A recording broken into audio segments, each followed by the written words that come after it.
येन बद्धो बलिराजा दानवेन्द्रो महाबलः तेन त्वामपि बदनामि रक्षे मां चल। अर्थात जिस रक्षा सूत्र से महान शक्तिशाली दानवेंद्र राजा बलि को बांधा गया था, उसी सूत्र से मैं तुझे बांधता हूँ। हे रक्षे अर्थात राखी, तुम अडिग रहना, तुम अपने संकल्प से कभी भी विचलित न होना। हिंदू धर्म के सभी धार्मिक अनुष्ठानों में रक्षा सूत्र बांधते समय कर्मकांडी पंडित या आचार्य संस्कृत में इसी श्लोक का उच्चारण करते हैं, जिसमें रक्षाबंधन का संबंध राजा बलि से स्पष्ट रूप से दृष्टिगोचर होता है।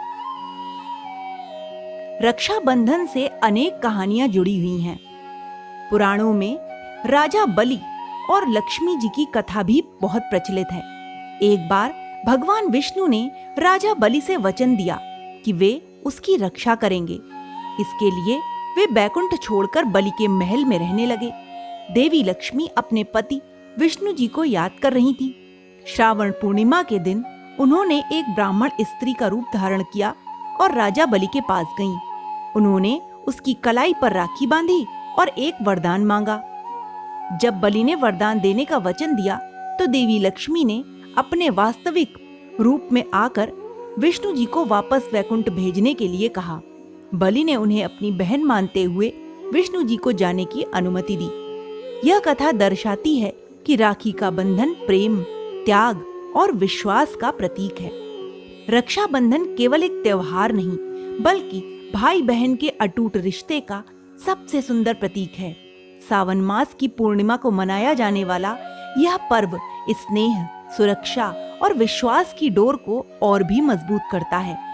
इस दिन बहन अपने भाई की कलाई पर रक्षा सूत्र बांधकर उसके जीवन में सुख समृद्धि और लंबी उम्र की कामना करती है।